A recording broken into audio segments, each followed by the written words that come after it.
Hey, Mike from Prep Pros here, and for those of you who don't already know me, I've now been working as a full-time SAT tutor for over a decade. I've scored perfectly on the SAT myself. I've helped quite a few students get perfect scores. But what we're going to focus on today is that second harder SAT math module that has been giving so many students trouble. So we're going to take a look at 10 questions from our advanced math courses, which have been working wonders for students over the past year. So this should hopefully be a super helpful exercise for you and get you prepped for a lot of those really hard varieties that you can see on test day. Now we're going to start off with a tricky angle question. As we go through this whole video, please pause the video, try to work through the questions on your own. If you get stumped, then watch the explanation and take some notes as we go through, but you're going to get a whole lot more out of it that way. So here we see in the figure below, lines A and B are parallel. What is the value of x plus y? Now, really tricky angle questions have been showing up towards the very end of the second module for quite a few students on test day. We've got a lot of varieties in the kind of two sets of our advanced math course, but this is one that kind of teaches a really helpful principle around a lot of them. So first thing here, do not trust how the SAT is drawing these figures when they say not drawn to scale. They've had some where the lines look parallel, but they're not parallel, and that really messes students up. But here, when we get tricky questions like this, the first thing you want to do is kind of just start dumping as much simple information as you know from the angles. So if we know this is 81 degrees, we also know this is 81 degrees. Well, if we know that this is 116 degrees, therefore we know this entire set of these two angles here are going to be equal to, we're going to say both of those are going to add up to 64. And then if this is 123 degrees, we know this is 123 degrees, and therefore we also know that that entire set of those two angles is going to be equal to 57 degrees. Just by starting to put this information down, sometimes starts to kind of kick us in the right direction. Now from here, we have to figure out what the value of x plus y is. And what makes this question so tricky is you can't actually figure out what x are, and you can't actually figure out what y is alone, but you can figure out what x plus y are. So now we want to go back to another kind of super basic principle. So we know this entire portion is 57 degrees. Therefore, this portion down in here would be equal to 57 minus x degrees. So I'm going to put this over here a little closer. So this portion is going to be equal to 57 minus x. Well, now from here, following that exact same principle, we know this entire thing is 64 degrees. Therefore, we know that just this portion is going to be equal to 64 minus y. And now we can put our final piece together. We know that since all of these are in a triangle, they all have to add up to 180.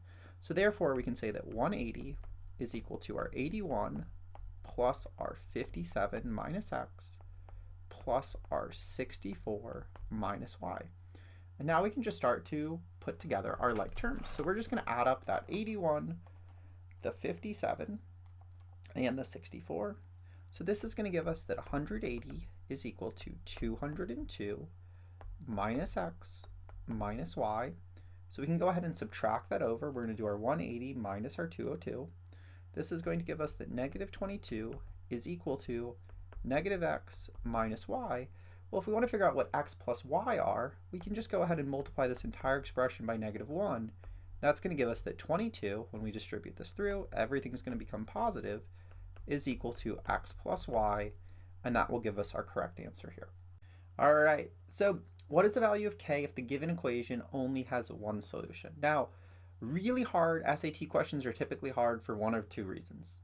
One, you need to know hyper-specific knowledge to figure it out, or you need to really conceptually think about it in the correct way, like we kind of had to think about those angle rules in the previous question to figure out if it's right. This is going to be more of a specific knowledge question. If you know what you're looking for, it's relatively easy compared to so many of the others super hard questions. So if we're looking for one solution, if you ever get questions like this, you always want to kind of try to trigger your mind about the real basics. So let's say we go back to something super basic for absolute value. Let's say we had absolute value of x minus 5 is equal to 10. Well, if you want to get rid of the absolute value bars, you're going to set it equal to the positive and negative. So we'd have x minus 5 equals 10, and we would have x minus 5 is equal to negative 10. So now this is the whole core concept we have to think about to figure this question out. If we know our right-hand side is going to be set equal to the positive and the negative, and that typically is going to give us two solutions, we want to think about what the one instance is where we get one solution. Well, we have to think about what is the only value where the positive and the negative are the same. And well, that's going to be 0. So this is the whole core concept of the question, is we need to isolate for the absolute value of x minus 4, but we need that right-hand side to be equal to 0. So we're going to add over the 30, and we're going to have our 1/4 absolute value of x minus 4 is equal to 2k plus 30. Now we can go ahead and we can divide out the 1/4. So this is just the same as multiplying by 4. So we're going to have the absolute value of x minus 4 is equal to 8k plus 120. And this is what has to be equal to 0, because we know if the absolute value of x minus 4 is equal to 0, well, we're going to set it equal to positive 0 and negative 0, and those are the same thing, so we're only going to get one solution. So we're going to just do 8k plus 120 is equal to 0. That's going to give us that 8k is equal to negative 120, and that is going to give us our correct answer of k is equal to negative 15. Remember here, once again, if we do our x minus 4 is equal to the positive, and there's no such thing as a negative 0, we just have 0 and 0, we're going to get one solution in that instance. That's the really tricky thing you have to see and think about if you see this type of question. The exponential function given above passes through points c, 8 and 2c, 350. If c is a positive constant, what is a possible value of b? So first thing I always want to do with questions like this is you can just plug in the values. We know x value, y value, and the same thing over here. So we're going to create a system of equations. So this is going to give us that 8 is equal to a to the c minus b, and we're going to have 350 is equal to a to the 2c minus b. Now, from here we need to clear out one of the variables we can solve for, and the easiest thing we can clear out is the b value. So we're going to multiply this entire top expression by negative 1. So we're going to have our two expressions of 350 equals a to the 2c minus b, and then we're going to have negative 8 equals a to the c plus b. Well, now we can add these two expressions together, and this is going to cancel out the b's. So we're going to be left with 342 is equal to a to the 2c minus a to the c. And now the tricky part is we have to kind of recognize this essentially is like a quadratic. So we can subtract over the 342. We're going to get that 0 equals a to the 2c minus a to the c minus 342. So this is really no different than if we had 0 equals x squared minus x minus 342. It's that exact same kind of portion we're getting because the 2c and the c is our exponents. It's the same as x squared and essentially x to the first here. So now we just have to factor this down. Well, this is going to factor down into 0 equals, we're going to have our a to the c, and then we're going to have another a to the c. And so now we just have to figure out what is going to add to a negative a to the c and multiply to negative 342.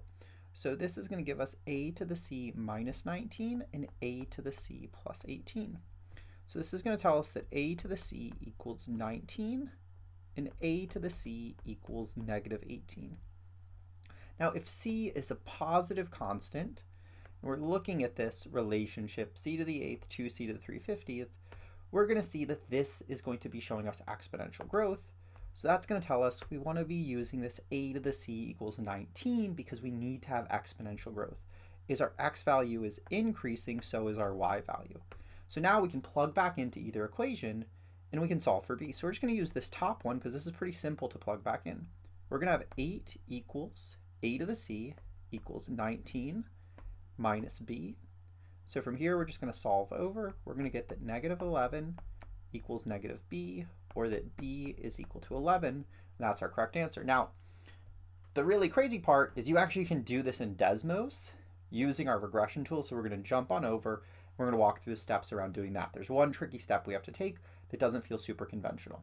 Now, although that question is super hard to do by hand, it's actually quite easy to solve via Desmos here. So we're going to go ahead and start by using our regression tool. So we're going to type in a table, and we're going to put in those points of c and 8, and then we're going to do 2c and 350. Now, if we're putting variables in like this, Desmos is basically saying this isn't going to work. So we need to be able to use a slider for c. To get that, if we just type c, we won't get one. So I always recommend just typing ac. Then you can click the c slider and you can get rid of the a part. Now it's going to put those points in. And now from here, we have our f of x equals that a to the x minus b. So we just want to change the y's to y1s. the equals to tildes, we'll do a to the x1 minus b, and it's going to solve for our b value here. Now, one thing students always ask with questions like this is, well, how do I know if like the slider value affected it? So here is we move all of these values around, and we know c is a positive constant, so we just want to keep it positive. We can see that our b value is always staying the same. So once we do that, that gives me confirmation that I've been able to find the right answer by using this regression tool. If you start changing it and it's changing up the values, we're going to have to revert back to doing it by hand. All right, so here we see in the given equation, k is an integer constant. If the equation has more than one solution, what is the greatest possible value of k? Now this question teaches us a few super important principles. Now, one thing we want to be aware of is whenever we see questions talking about solutions, and we aren't dealing with absolute value like we did earlier in the video, there's really two varieties we can deal with. We can be dealing with linear equations, where we're thinking about infinite, no solution, one solution, or we can be dealing with discriminant questions where we're dealing with quadratics, x squared terms, and we're dealing with the number or type of solutions as well.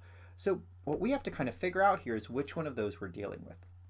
Now, the first thing that we want to do, and this is a principle that's going to come into play in another one of our questions we're going to go through later in the video, is if you're ever dealing with fractions on the SAT, this shows up to make a lot of questions very tricky and confusing, you always want to look to create a common denominator. So before I worry about that, whether we're dealing with linear or discriminant part, I want to go ahead and create a common denominator because that's probably going to tell me which one I'm dealing with.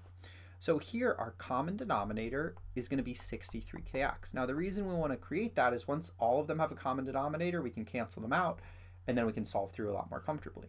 So that's what we're going to do. We need to create a common denominator of 63kx. So we're going to have our 1 over k, and we're going to multiply that by 63x. I'm going to clean up my 3 there.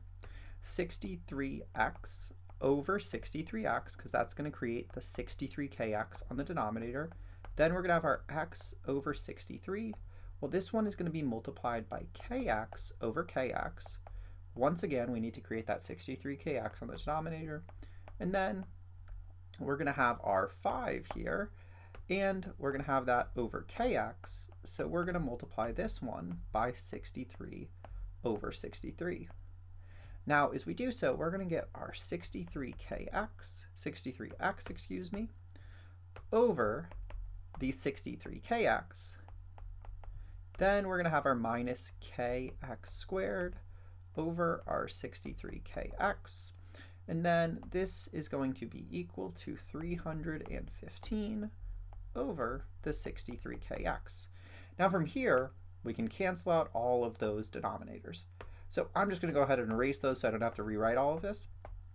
But once we cancel those out, we're going to have our 63x minus our kx squared is equal to 315. Well, now we get to answer that question we were talking about earlier. Is this a linear equation or is this a quadratic? Well, we see the x squared, so this is a quadratic. Now, if we have more than one solution, that means with our discriminant rules, b squared minus 4ac has to be greater than 0. If it's equal to 0, you have one solution. If it's less than 0, you get no real solutions. So now if we want to determine our a, b, and c values, we need it set equal to 0. So we're going to have our, I'm going to just put these in the correct kind of order, minus kx squared plus 63x, and we're going to subtract this over, minus 315 is equal to 0. Well, now we can just solve that by plugging in. Our a value is negative k, our b value is 63, our c value is negative 315. So we are going to have 63 squared minus 4 times negative k times negative 315, all has to be greater than 0. Now we just get to punch this in our calculator and solve. So our 63 squared is going to give us 3,969. Our negative 4 times negative k is going to give us positive 4k times the negative 315 is going to give us minus 1,260k is greater than 0. So we can add this on over. We're going to get our 3,969 is greater than 1,260k. We can go ahead and divide out by 1,260. And this is going to give us that 3.15 is greater than k. And now we know k is an integer constant, and we're looking for the greatest possible value of k. Well, if 3.15 is greater than k, the greatest possible integer value of k is going to be 3. Now, I really hope you're enjoying the video so far and learning a lot and starting to see that a lot of these SAT math questions that look or kind of feel impossible at first are a lot more about either knowing a specific piece of knowledge or understanding the most efficient and simple strategy to solving them. And if we do that, we can work through these a lot more easily than we ever imagined.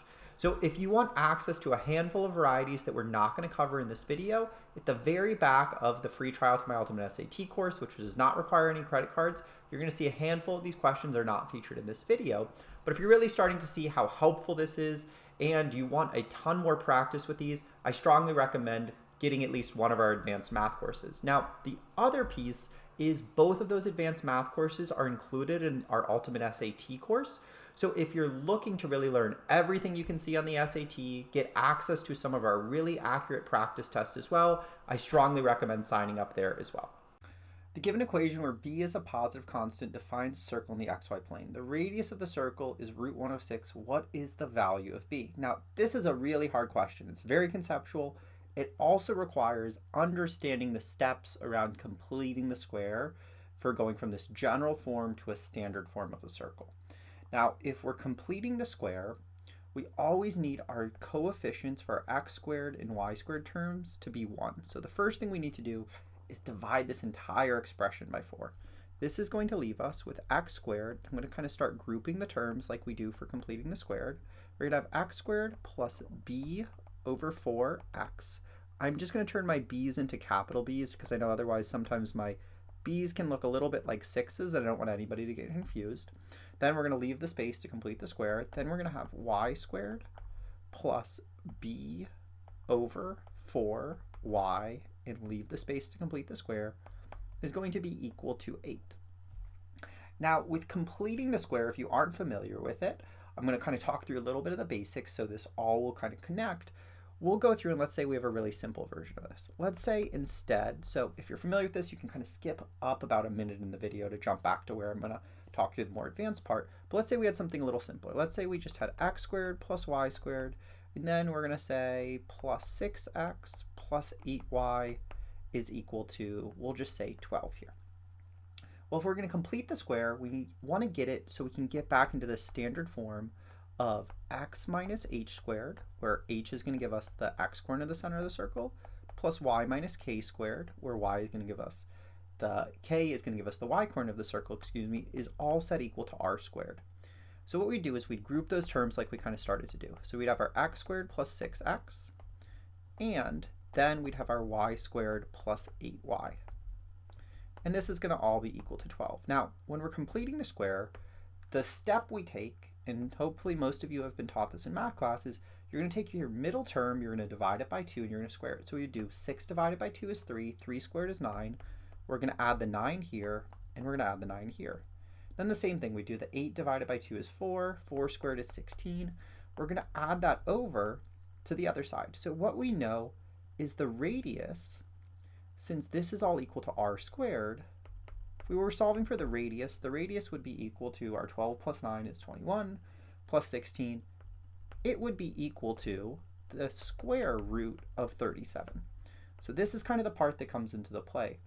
Once we're at this position where we see the b over 4x plus the b over 4y, we have to think about how this is getting added to our right-hand side, and then that's going to help us kind of piece this together to solve through. So remember, we're dividing by 2, we're squaring it, we're adding that over here, and we know all of this is equal to the square root of that right-hand side. It's got to be equal to, in this case, the square root of 37. So as we go back to the question here, I'm going to get rid of this kind of example and we're going to go back through. We're going to follow that same series of steps. But now it's going to get a little trickier because of the variables. Well, we're going to be doing b over 4 divided by 2, and we're going to be squaring that. So we would be adding a b plus 8, b over 8, excuse me, but this would all be squared. And then the same thing here, we'd have another b plus 8, but this would all be squared. b over 4 divided by 2 is b over 8, and we're squaring it. So what we're going to have over here is we're going to have plus 2 times b over 8 squared. Now this is the final piece that comes into play. The radius of the circle is equal to the square root of 106. So what that tells us is 106 is equal to the 8 plus 2 times b over 8 squared. And now we can solve this out. We're going to subtract over the 8. And this is going to give us that 98 is equal to 2 times that b over 8 squared. We're going to go ahead and we're going to divide by 2. So this is going to give us that the 49 is equal to the b over 8 squared. We're going to take the square root of both of these sides, and that's going to give us that 7 is equal to b over 8. We're going to cross multiply that 8, and that is going to give us our correct answer of b is equal to 56. This is a really kind of good example of tricky SAT questions where they're taking this concept that hopefully you've seen in math class, and they're putting a lot of variables, a lot of steps that you don't deal with numbers, that makes it a lot trickier to work through. But if we can kind of associate back to the core concept and we know those steps, we can work through this. For two acute angles, angle A and angle B, cosine of A equals sine of B. The measure and degrees of angle A and B are 13x plus 10 and 48 plus 3x respectively. What is the value of x? Now, this is another of what I consider a specific knowledge question. If we know what we're supposed to do, it's not too bad, but knowing it is kind of very tricky. So what this question is testing you on is very commonly tested on the SAT. So these are super, super important to memorize, but we get a ton of different varieties of these. So we have quite a few different varieties throughout our 2 advanced math sets because we really want to make sure you have the pattern recognition of knowing when to apply these. But if you ever start seeing segments about cosine of something and sine of something, statements, about that, it's probably dealing with these trig identities. And what these identities are is sine of x equals cosine of 90 minus x, or the opposite, cosine of x equals sine of 90 minus x. What this is essentially saying is the sine of one acute angle is equal to the cosine of the other one. And if we kind of take a look at this simple example from our book, it often really helps us click. So let's say we have a super simple 3, 4, 5 triangle. Well, if we're doing sine of x, that would be 4 over 5. Well, that's equal to cosine of 90 minus x, which is the other acute angle, is also going to be equal to 4 over 5. And then the same is true if we look at the cosine statement. So the other really important statement that shows up in some of these trickier varieties that we want to recognize is if we know that the cosine of one thing is equal to the sine of another, that means that they are complementary angles, which means they add up to 90 degrees. If we can pull that statement out, the rest of the question isn't too bad to work through. We now understand that this just simply tells us that the 13x plus 10 plus the 48 plus 3x is equal to 90. And then from there, we can just solve through. This is going to give us that the 16x plus 58 is equal to 90. And this is going to give us that the 16x is equal to 32, or x is equal to 2. But this is kind of like one of the secrets to doing really well on SAT math is knowing some of this really specific knowledge that otherwise, if you aren't sure of where to start this question, it's pretty much impossible to do. But if we're aware of these things, we can take some super hard questions that show up in those last 4 of the second module, and we can work through them pretty quickly. In the given equation, a and b are constants. If the equation has infinitely many solutions, what is the value of b? Well, you may remember we kind of talked about this type of concept a little bit earlier in the video. It's one of our type of solution questions. Now, if we see infinitely many solutions, this tells us we're dealing with a linear equation. And the first thing I would do is just distribute this through on the right-hand side. So we're just going to have our ax minus 7a over here. But what we want to understand is if we have infinite solutions and we're dealing with a linear equation, what this is telling us is that the slopes are identical and the y-intercepts are identical. Everything is the same on both sides of the equation to have infinitely many solutions. So since we're trying to figure out what b is going to be made up of, it's going to be part of our y-intercept. The negative b over 12 and the 35 over 4 are going to be part of the y-intercept, but only way we can figure out what a is by using the slope. So we're going to kind of split this up so it's a little bit easier to follow through. We could rewrite this as 14x over 4 plus 35 over 4 minus b over 12 is equal to the ax minus 7a. So what we know is our slopes must be equivalent, and I'm going to use a different color here, and our y-intercepts must also be equivalent. So everything in the blue boxes has to be equal, and everything in the pink boxes has to be equal. But what this really tells us is we know 14x over 4 is equal to a, therefore we know that a is equal to 14 over 4, and this should be the same as 3.5. or we can write this as a is equal to 3.5. Now we get a calculator, we get Desmos everywhere in the digital SAT, so I'd always turn stuff into number form to make our life easier.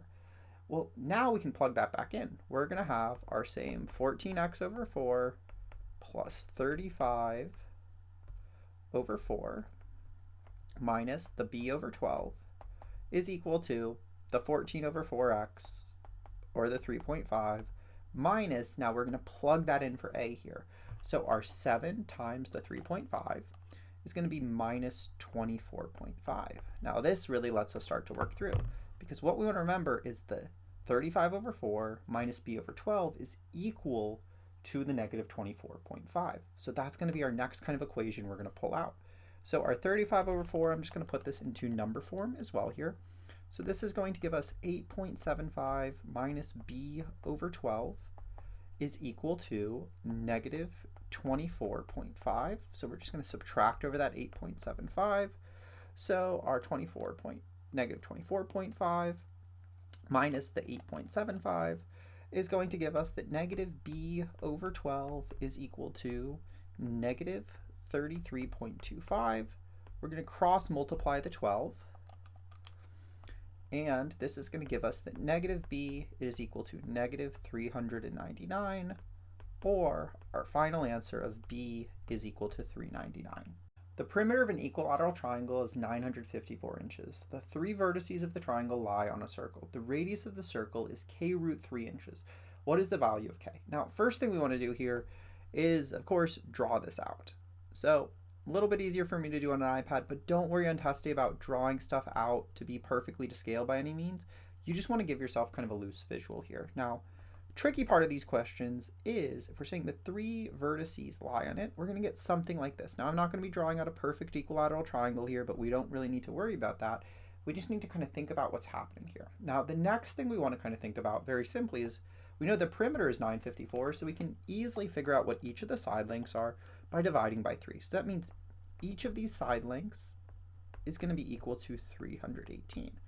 And now from here, it's kind of tricky to figure out what we're supposed to do, because we're like, well, how am I supposed to figure out the radius from this? But we're often going to get some little hanging clues in the questions if we can think about them the right way.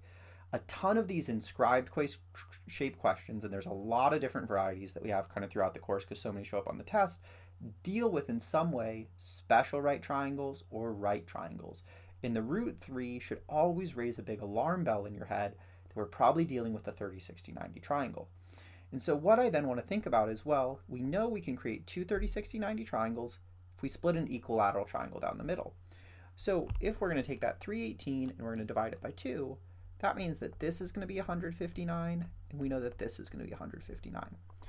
Well, from here, we still have a problem trying to figure out what the radius is, but we know the radius is always the distance from the center of the circle, which I'm going to approximate as being about here, to any point on the circle. So we could go through, we could go ahead, and we could kind of make a circle here, triangles here, excuse me, in our circle.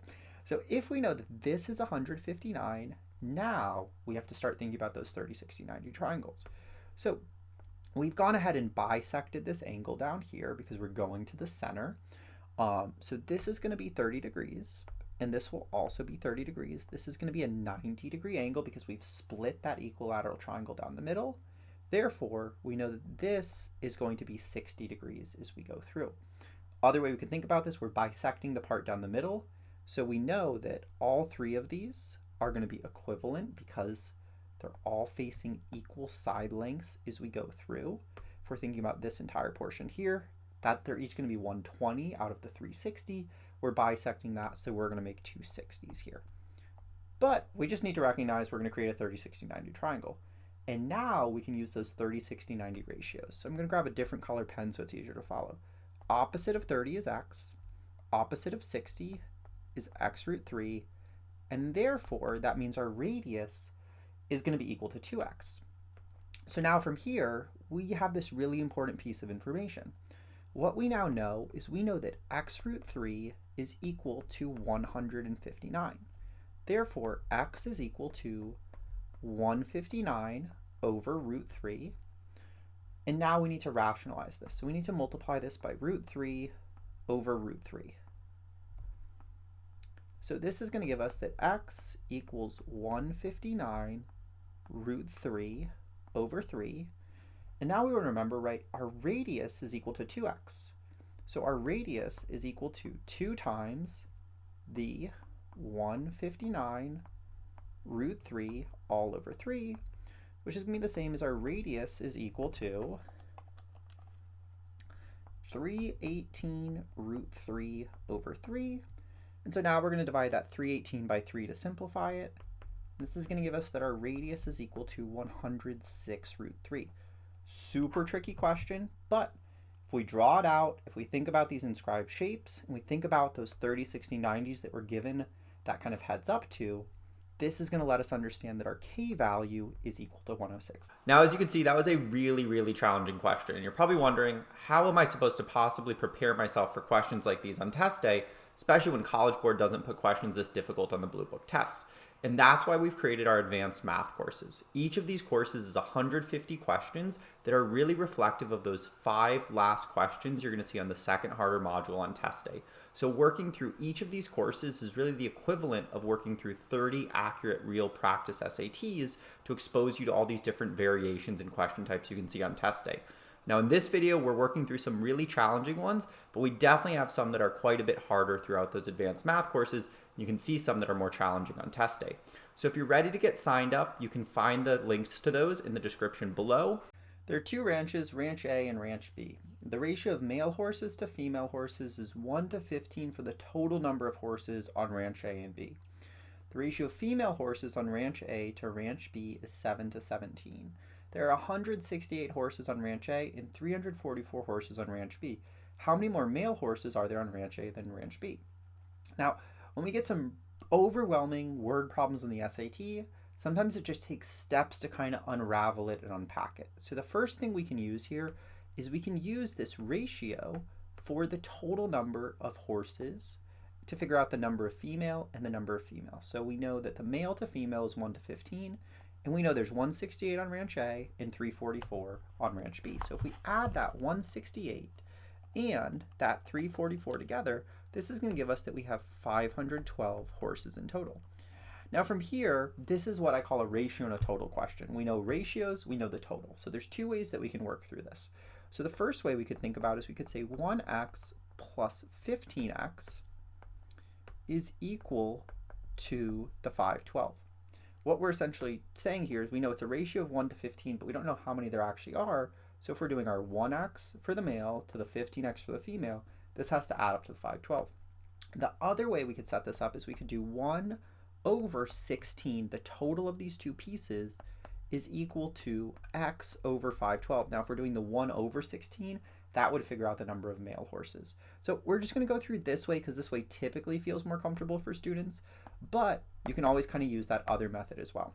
So this is now going to give us that 16x is equal to 512, and that is going to give us, when we divide by 16, that x is equal to 32. So this is going to tell us, we're going to start tracking all of our information here.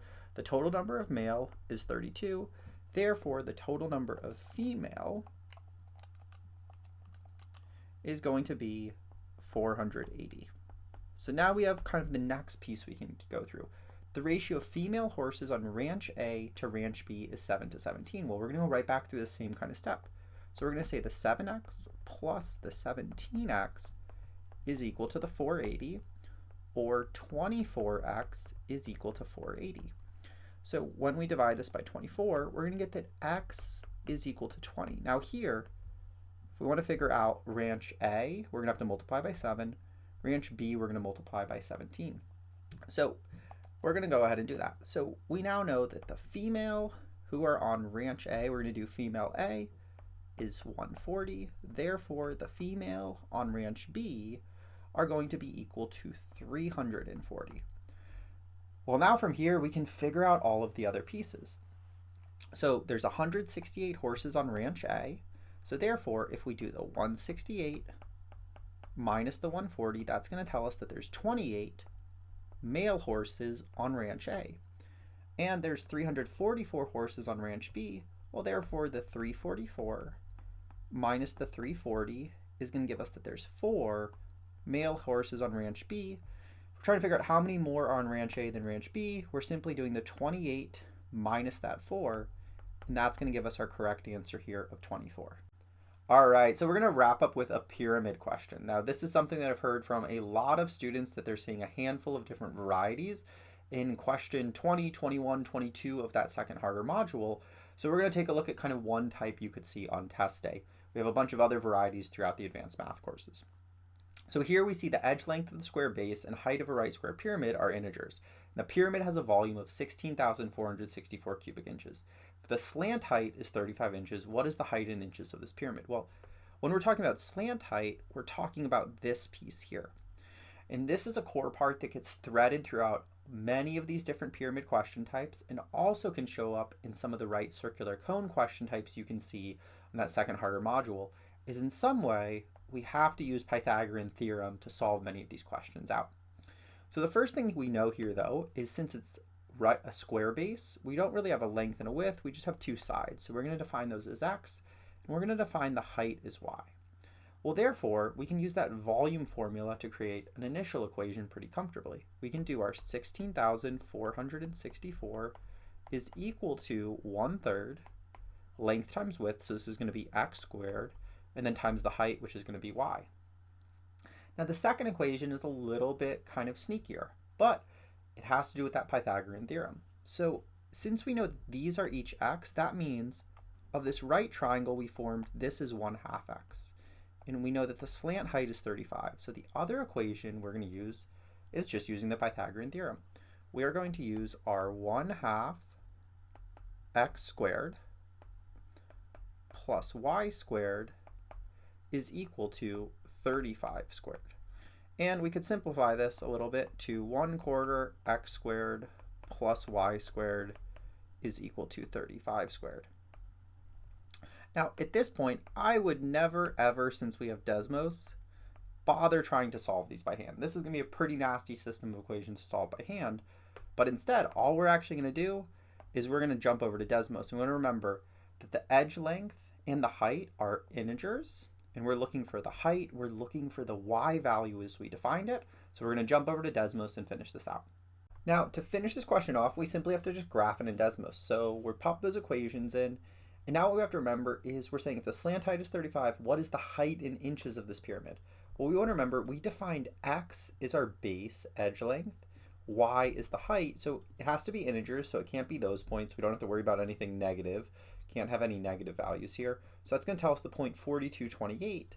This tells us that the height is 28, and the edge length of the base of the pyramid is going to be 42, but that's how we can see that 28 is our correct answer here. Now, I really hope you enjoyed the video and have learned a whole lot, and hopefully you're starting to see that some of these SAT questions that look near impossible at first glance are a lot more about understanding the proper ways of approaching them, or the important first step that we should take. And once we can do those things, we can really start to drastically improve our SAT score.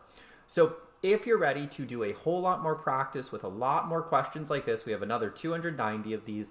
I strongly recommend getting at least one of our advanced math courses. If you want to be prepared for pretty much everything we can anticipate you could see, I'd recommend getting both of them. The original version worked absolute wonders for students in 2024. We had some pretty incredible improvements in tons of students getting perfect scores on the test.